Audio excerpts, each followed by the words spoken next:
Salut la compagnie, c'est Jules Melon et aujourd'hui dans un procédé critique on est dans un cadre très musical pour vous faire la vidéo sur un film qui est sorti en salle mercredi dernier, Mon cousin, réalisé par Yann Kounen avec au casting Vincent Lindon, François Damiens, Pascal Arbillot et Alix Poisson.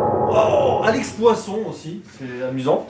Et on a même des apparitions dans le film d'Albert Dupontel ou de Gaspard Noé, du réalisateur lui-même. Oui, tu vas pas faire ça pendant toute la vidéo quand même. Alors, bon, ouais, on va essayer de rester sérieux, un minimum. Un film donc comique, hein, un peu comédie dramatique à la française, avec un style particulier quand même, qui raconte l'histoire d'un PDG d'entreprise qui est en mode gestion des grands vins. Oh, voilà, le goût du goût, comme il dit. Il s'appelle Pierre Pasquier. Oui, parce que des brioches pasquier, pitch on ma pitch, quand un petit creux, voilà. Pendant ta poche, C'est exactement ça. Pierre Pastier, donc, qui dirige une grande entreprise et qui, du jour au lendemain, a besoin de son cousin pour signer des papiers importants. Et son cousin, qu'il n'a pas vu depuis 35 ans environ. Hein. Non, ils se voient tous les 5 ans. Ah oui, ils se voient tous les 5 ans, mais ça fait 35 ans qu'ils ont des relations assez particulières suite à un petit accident qu'on voit très vite en flashback dans leur jeunesse. Et le cousin qui s'appelle Adrien, qui est un petit peu borderline, on va dire ça comme ça. Et il va essayer de se servir de lui pour réussir après à faire des contrats avec le château de je sais pas quoi, pas le château branlant, mais le château de Non, l'Est. je pense qu'on peut le dire. Le château d'Aise, c'est ça, une grande, Ouais, j'ai grand vignoble. J'ai compris château baise, moi. Non, château d'Aise. Ah, j'ai compris chapeau baise. Non, château d'Aise, mais château branlant ou pas, c'est la question que je te pose, mon cher Nico. Qu'as-tu pensé de ce film? On voyait notre état, hein. C'est le genre de film. Et d'ailleurs, on dédicace cette vidéo à l'ami Baptiste, hein, qui nous prête un magnifique Merci à toi, local. Baptiste. Merci Baptiste. C'est le genre de vidéo qui me gonfle pour montrer, oh, on est des riches, on a des problèmes. Genre de film, tu veux dire? Oui, c'est ce que j'ai dit. Voilà, t'avais dit ce genre de vidéo, mais... Non, je dis ce genre de film. D'accord. C'est le genre de film où, voilà, les pauvres riches, ils ont une entreprise à tenir, et puis, oh, attention, faut que je fasse attention à mon relation, oh là, il y a un fou, il y a le truc là, le clochard qui vient entracer ma vie, oh là là là. Ah, c'est pas vraiment un clochard. Non, mais, oui. non, mais on va dire le petit grain de sable dans le rouage parfait, non, mais voilà. ce que je veux dire, c'est ce qu'on voit souvent dans ce genre de film, le genre de truc qui m'énerve, on fait passer les riches pour des pauvres petits mecs à problème, alors que c'est des putains de connards infinis, abus de leur personne. Aïe. Je ne supporte pas ce genre de personnes et c'est pour ça que j'ai déjà parlé avec des petits bobos richots que je ne supporte pas leur mentalité. Là, ça, c'est les mecs prout avec leur petit caviar champagne ou alors leur foie d'oie. C'est niveau effets spéciaux, c'est dégueulasse. Voilà, mais c'est immonde. Soi-disant, tu me disais que le réal il fait des beaux visuels. Et ben, je me demande où j'étais. Disons que dans 99 francs, qui est un très bon film de Yann Kounen, J'ai pas encore vu, il faut que je le vois. on en parlera peut-être voilà. Mais cependant, Quand il y a même. quand même des points positifs. Ah, tu me rassures. C'est François Damiens que je trouve attachant. Son personnage l'est, et lui il joue bien. Très bien. Voilà. Il joue très bien. Il m'a donné un peu d'émotion. L'autre, Vincent Lindon, il est dans son truc classique, quoi. Donc pas de surprise. Pas de surprise. Moi qui ai connu François Damiens, on dit Damien ou Damiens? Peu importe. Bref, dans les caméras cachées où François Lambrouille, hein. Ouais, voilà, pour ceux qui connaissent. Ouais. Je l'ai vu dans beaucoup de rôles, hein, mais là, j'ai trouvé très très bon et très attachant. Beaucoup plus intéressant que dans Le Bonheur des uns, sorti il y a quelques semaines. Mieux utilisé, disons. Oui, voilà, mieux écrit, mieux utilisé. Ouais. Donc, je suis assez embêté parce que il y a des bons moments, il y a la fin qui est assez mignonne, les petits effets flashback qui sont intéressants. Mais c'est plan-plan, c'est emmerdant, je me suis fait chier, je me suis même endormi. Voilà, c'est pas intéressant, c'est ennuyeux, j'ai plus de plaisir en sortant en regardant la pluie tomber, quoi. Et c'est dommage parce que l'histoire en soi elle est assez intéressante, mais toujours à montrer les pauvres petits riches incompris, c'est insupportable. Et toi? Alors, c'est un film qui est particulier parce que tu as l'impression d'avoir plusieurs films en un. Je vais essayer de m'expliquer. On a le côté comédie dramatique française, mais de base, donc Classique, du classique. les riches ont des problèmes. Mais en même temps, t'as Yann Kounen qui essaye d'y mettre sa patte à lui, c'est-à-dire un côté fantasmagorique, un peu onirique, il y a pas mal de trucs sur des rêves des fois, mais t'as l'impression que c'est complètement artificiel et que ça détonne du film à un moment. Ça sonne faux. Mais oui, alors qu'il essaye de mettre sa patte sur un scénario et une histoire qui n'a pas grand intérêt en fait. Et t'as une dichotomie qui se fait mal, c'est terrible parce qu'on a un réalisateur qui se donne à fond, des acteurs aussi en soi, mais l'histoire... Mais c'est ça qui m'énerve, c'est que quand un réalisateur qui essaye de faire quelque chose avec sa technique qui est pas bon. Ah non, mais en plus la caméra qui bouge bien, vraiment, c'est dynamique. Hein. C'est vraiment très dynamique. On s'ennuie pas sur ce point-là. Non, voilà, il a une bonne technique, il sait diriger ses acteurs. Ah, oui. Il sait très bien diriger ses acteurs. Mais derrière, si t'as pas d'histoire, ou t'as une histoire bateau comme un Titanic qui va couler, c'est pas intéressant. C'est surtout que l'histoire n'est pas bien développée en fait, parce qu'on est dans le schéma classique du gars bien méchant et tout qui va. Comme par exemple qui est riche. Voilà, qui reçoit le pauvre petit gars borderline qui essaye, voilà, il va peut-être évoluer à son côté, etc. Mais ils vont pas s'entendre, puis peut-être oui. C'est du déjà c'est tout, c'est du classique de mais A à Z. C'est deux mondes différents, c'est ce que je reproche également à Intouchable. C'est un peu Rainman quoi, mais sans c'est pour ça que je parle vite fait d'Intouchable, parce que les gens disent ouais c'est génial, c'est ça. C'est qu'en fait, pour moi c'est classique, dans le fond c'est deux mondes différents qui s'entendent pas et qu'à la fin ils vont réussir à s'entendre.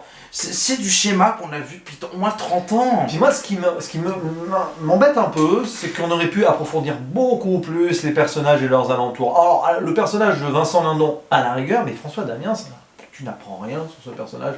On s'en fout. Il sort du chapeau de là, ah bah tiens, il était visiblement dans un hôpital psychiatrique, voilà. Puis, soi-disant. Puis, voilà. Et puis Vincent Lindon, détestable ce personnage. Bon, on comprend pourquoi, il y a un traumatisme, hein, grosso modo, on n'en dit pas plus.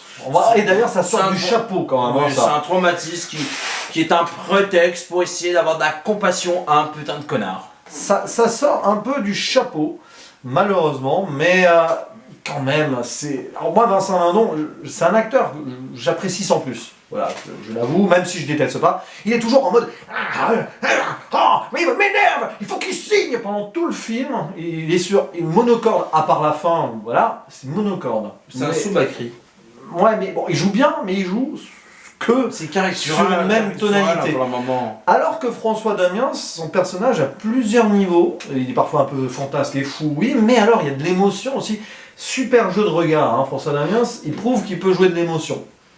Mais c'est un très bon acteur, je trouve. Mais malheureusement, quand même, le film rend son personnage trop fantasque les 3/4 du temps, quand même. Alors qu'il y a une grosse... On sent la blessure derrière. C'est peu exploité, la blessure des deux personnages n'est exploitée que dans les 20 dernières minutes. Et t'es là, tu te dis, ah, la fin, enfin.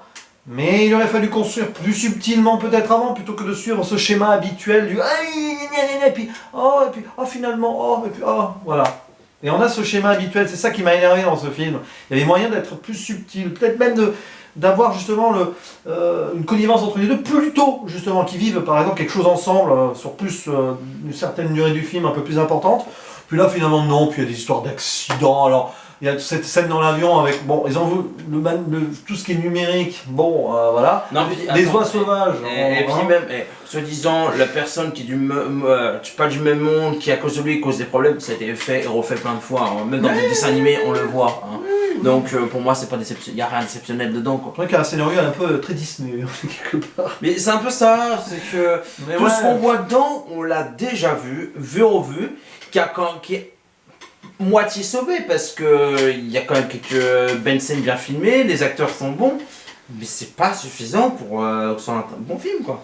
Non, c'est un film qui passe à côté de certaines choses et pourtant il y a des promesses, il y a des belles choses dedans. Moi, ça m'irrite un tout petit peu en fait parce que il y avait le potentiel d'en faire quelque chose de très bien. Yann Kounen a fait par exemple donc 99 francs qui est très bien, où il nous montre déjà, il nous emmène dans son monde un peu fantasmagorique, onirique. Là, il essaye aussi, mais le problème c'est que on n'en fait pas grand chose, hein, des rêves et des cauchemars des personnages.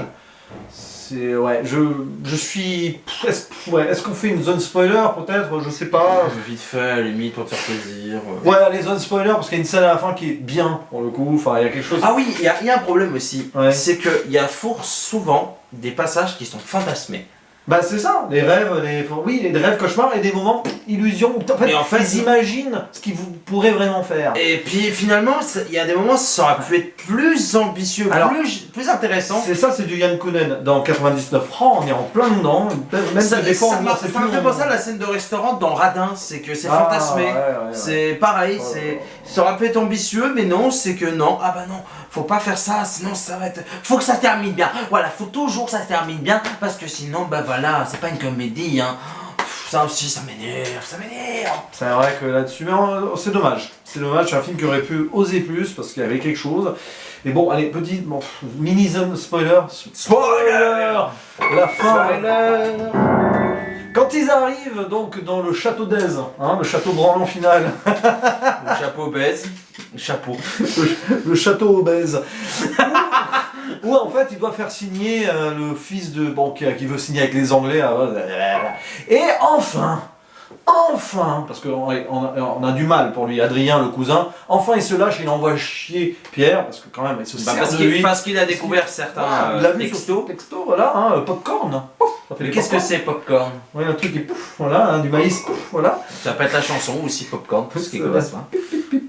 Voilà, et du coup, cette scène, enfin, tu te dis, oui, vas-y, il en prend plein la gueule, Pierre, là, Vincent Lindon, on est content, là. Oui. Et après, moi, ce qui m'a gêné, quand même, c'est que alors, pouf, il a une révélation, et d'un seul coup, il va retrouver son cousin, ça y est, il a changé. En un quart de seconde, il a changé, et il va envoyer chier les Richards, etc. Mais ça, c'est pas crédible, par contre. Mais c'est ce qu'on voit souvent. Voilà, au lieu de faire une évolution comme ça, et se poser des questions, pouf, tout d'un coup, et en fait, on rattrape, 30 à 45 minutes de film où on a que des péripéties. Plus que ça, parce que le film dure 1h45. Ce qui est pénible dans ce moment. Et il dure quoi, 1h44 Allez, on dit 1h40 sans générique de fin. Et t'as 45 minutes de péripéties sur la route, dans l'avion, avec un hélico. Il restait quasiment 20 minutes de film. Et c'était au moment où ils étaient à la plage. Donc au bout de 1h20, il y a un changement. Bref. Mais oui, parce que tout ça, il y a le côté comique avant de l'avion, côté comique, l'hélico qui quand il atterrit, non mais en plus attends, les oiseaux, pendant un moment j'ai l'impression qu'ils étaient en plastique. Oui bah oui, ceux qui ramassent par terre. Là, mais j'ai l'impression que vous savez les petits jouets en plastique que vous allez acheter à Pickwick, bah c'est ça. Ou les petits canards que tu pêches à la fête foraine. Mais même ça ils sont plus jolis, mais non. Non, je sais pas, mais même ça se voyait que c'est du plastique, c'est qu'on essaie de les remettre sur l'herbe là pour les. Ça se voit que c'est du plastique. C'est surtout que c'est marrant parce que là t'as un comique à répétition, d'abord les oies dans l'avion, puis après, allez, les hélicos qui dégomment les étourneaux, non, c'est bon quoi, puis après la mobilette, puis la voiture qui tombe en panne, la mobilette qui tombe en panne, ça bon, on a compris quoi. On sait plus si Adrien lui porte la guine ou si c'est lui qui a la poisse, Pierre. Ouais. Bon, voilà. Et puis la fin. Avant qu'il arrive, il y a déjà l'ascenseur qui est en panne, donc c'est pas forcément à cause de lui. Hein. Voilà, c'est peut-être le destin qui rattrape Pierre qui a perdu le goût dans un accident. Donc, il a sauvé son cousin Adrien et il a perdu le goût en sauvant son accident. Ça arrive, il paraît, les traumatismes, tu perds le goût. Et c'est pour ça qu'il a cette rancœur. Et on apprend ça à la fin, ça sort comme ça, pouf. Il aurait pu avoir un petit build-up. Alors évidemment, on essaye de voir des flashbacks à un moment où ils sont dans l'eau. Mais voilà, bref, c'est un petit peu. L'écriture a été un petit peu sabotée, j'ai l'impression. C'est écrit, je sais pas, je pense qu'il a dû voir. Ça a été écrit avec une bonne soirée de vin arrosé. Oui, à 3000 € la bouteille. Oui, 3000 € la bouteille, parce que le château d'Aise, incroyable. Alors, comment il te boit ça d'ailleurs, Adrien ça me fait rire. Allez, on va refermer la zone spoiler. Conclusion du coup. C'est un film alors qui est complètement raté dans toute l'écriture, dans tout ce qu'il fait, que ce soit dans son visuel. Il y a quelques plans de caméra qui sont quand même qui sont sympathiques. Les acteurs principaux qui sont bons, surtout François Damiens. Oui. Mais Pascal Arbillot et l'autre là, Alex Poisson, sont pas mal aussi. Ça va, mais c'est sûrement. Oui. Mais après. C'est une histoire qu'on a déjà vue, puis on fait encore passer les riches pour des connards, bon, même si 99% sont peut-être des connards. Ouais, mais c'est non, je plaisante, mais bon, vu que j'ai connu certains richoux, c'est pour ça que j'en pense pas moins, pour être honnête. Mais voilà, ça fait passer encore pour les riches, pour des petits gens incompris, ils ont des pauvres petits problèmes. C'est bon, ça a été vu, revu. J'étais parti pour un 5 sur 10, et puis ça va être un 4 sur 10. Ah oui, quand même. Ouais, moi je vais rester à. Je sais pas, je suis embêté. J'ai bien aimé le visuel quand même, c'est bien réalisé. Ah, le visuel, tu l'as trouvé beau? Non, mais je parle pas des CGI, je parle du. Les plans de caméra. Oui, bah sinon j'en ai mis 3. Le film est très bien réalisé, certains acteurs sont bons, surtout François Damiens, donc moi je vais quand même monter un petit 6. Hein. Je suis généreux, mais... C'est plus que généreux là. Un petit Suisse après le foie de canard et un bon verre de vin à 3000 € la bouteille. Non mais, écoutez... Tu mets 6 à petit pays qui est extraordinaire. Oui, mais ça c'est un gros 6. Et là tu mets un petit 6. Il faut savoir, et là je fais une révélation sur cette vidéo, c'est que moi le 6... Il est très large, ça englobe beaucoup de choses, 6 sur 10. J'ai une façon de... c'est plus que beaucoup de choses pour ce film, hein, je suis désolé. Hein. Bon après c'est ton avis, je respecte, mais au début j'étais parti entre 5 et 6, et puis en parlant du film, je me dis non, il y a trop de problèmes. Tout petit 6, c'est pas mal sur Captain Marvel, je ne vais pas mettre nul, mais toi tu mettrais nul du coup à 4 ans, oui. Bah, il n'y a rien entre les deux, donc oui. Oui, voilà, mais bon. Non mais je suis désolé parce que moi ça m'énerve, ce genre de film, où il y a une bonne idée de base, et puis ça se rate. Sur le côté gâchis de l'œuvre, c'est vrai que j'aurais pu descendre. Ça m'énerve, c'est que quand un film, on sait déjà que ça va être raté, tu t'attends à rien. Mais quand t'as un film qui sait, t'as un sujet de base qui peut être intéressant et c'est raté jusqu'à que t'énerver, bah moi ça va plus m'énerver qu'un film comme Aladdin 2, truc comme ça. Tu sais que c'est mauvais, ça va t'énerver sur le coup, mais voilà. Mais un film comme ça, qui a de l'idée et qui rate, malgré que c'est bien filmé, malgré que les acteurs sont bien dirigés, ben moi ça m'énerve.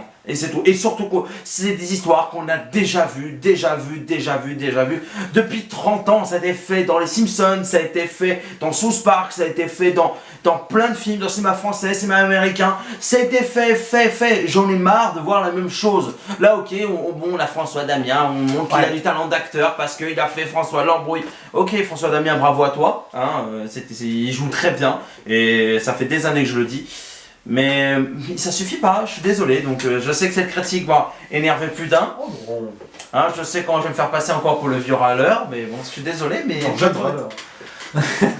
Mais au moins on a une belle chanson de fin qui est d'ailleurs dans la bande-annonce, Whatever You Want de Status Quo. Oui, voilà, j'ai entendu plein de fois aussi. Oui.